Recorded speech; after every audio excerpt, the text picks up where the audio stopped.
Hey guys, this promises to be an intriguing video with a shocking conclusion, so please stay tuned to the end. You just can't make this stuff up. If you go to SGTreport, you'll see the phrase associated with the website is the corporate propaganda antidote. Lately, there's been a lot of ad hominem attacks being hurled at me, calling me a fraud, a liar, and worse. This intellectually dishonest nut has even implied that I might work for JP Morgan. With all the attention and time these folks are spending on me, instead of targeting the criminal banksters, the corruption in government, the destruction of the dollar, and endless unconstitutional wars, it begs the question, why?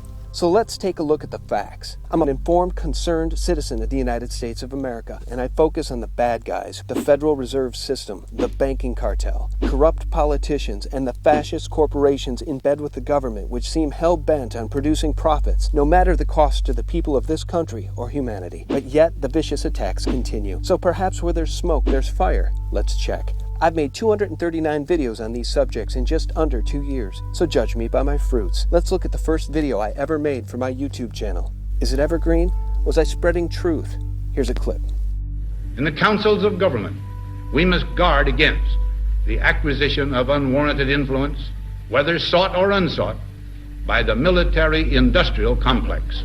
The lies being told about me are reaching new heights, and I find it all quite entertaining. So much time and effort to disparage my name, it's really quite flattering. But the fact of the matter is, with so many social predators working against the people at the moment, from the Federal Reserve System destroying the dollar, to the corporate lobbyists destroying democracy, to the Pentagon, which according to Leon Panetta will allow no cuts at all to their trillion-dollar budget, the attacks on me just don't add up. So I hope you're paying attention, because this is where it gets interesting. The empirical evidence I'm about to show you proves beyond a shadow of a doubt that there is something far more sinister going on here than what may first meet the eye. Vicious attacks, always attacking the messenger but never the message. Multiple hate-filled messages being sent from multiple YouTube channels, usually linked to channels that sport practically no videos, no subscribers, and no history. So it's often hard to determine what motivates them. Fortunately, that is not the case outside of YouTube. The incredibly silly yet vicious comments left on my website, SGTreport.com, mirror the language used on my YouTube channel almost to the word. The same phrases, the same ad hominem attacks, the same foul language, but there is also one very important difference. The veil of anonymity fades on the internet, and the fingerprint they have left is shocking. More on that in a minute.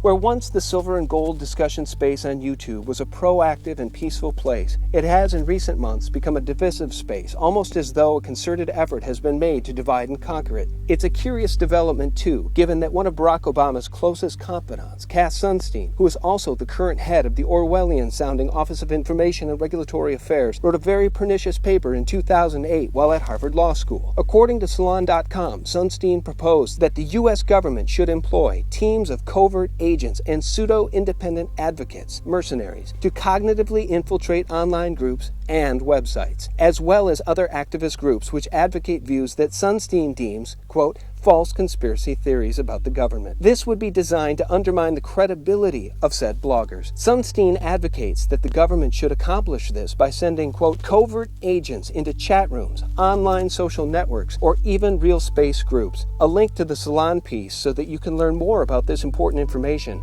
is below. Now back to SGTreport.com and those fingerprints. If you've ever attempted to leave a comment on SGT Report, you likely got a message saying that your comment is being held for moderation. After a certain number of approved comments, the feature simply whitelists the person based on their name, IP address, and email address. And after that, there's no moderation delay for approved users. This comment moderation feature was originally put in not to censor anyone, but rather to eliminate the overwhelming amount of advertising spam we get. However, recently, we've been receiving a truly absurd amount of hate comments. More than 60 of them during the last week alone. Some of these hate messages are long, detailed, venomous spiels, while others are just a single derogatory word or two. They've been left on almost every single thing we've published. This one from the name Pentagon Trash at pentagon.trash@hotmail.com. Here's another with the web address paid.shill@sgtreport.com. And take a look at this one from the name Bob Chapman is a crook at bobchapmanisacrook@retard.com. When people leave me a comment on my website, they also leave their IP address. So let's take a closer look at the IP addresses of these comments. The purple one, 17116116010, is from Concord, USA, near Oakland. The green one traces back to Weehawken, USA, near New York. The blue one traces back to near New York as well. And the red one is from near Oakland, California. And here's the rub. Every single one of these links has one critical thing in common. These IP addresses are on opposite sides of the country, but they have almost all originated from network space fully owned by none other than Bank of America. Look it up for yourself at the American Registry for Internet Numbers. Below this video is a link to the SGTreport.com story on this very issue, and you can see these IP addresses and who they belong to for yourself. These IP addresses and many others owned by Bank of America have been using dozens of different names and email addresses, and they've been at this for days and days now, posting comments like these, and comments that are also much more offensive than these. They post these comments on literally everything we publish. Let that sink in. Multiple fake names, multiple fake email addresses, purporting to be multiple real people, all linking back to Bank of America. So there you have it.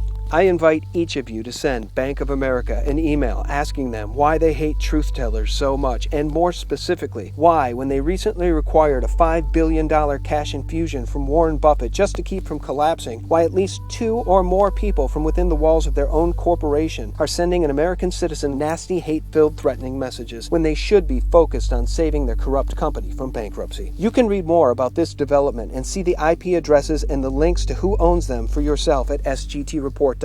I'll provide a direct link below.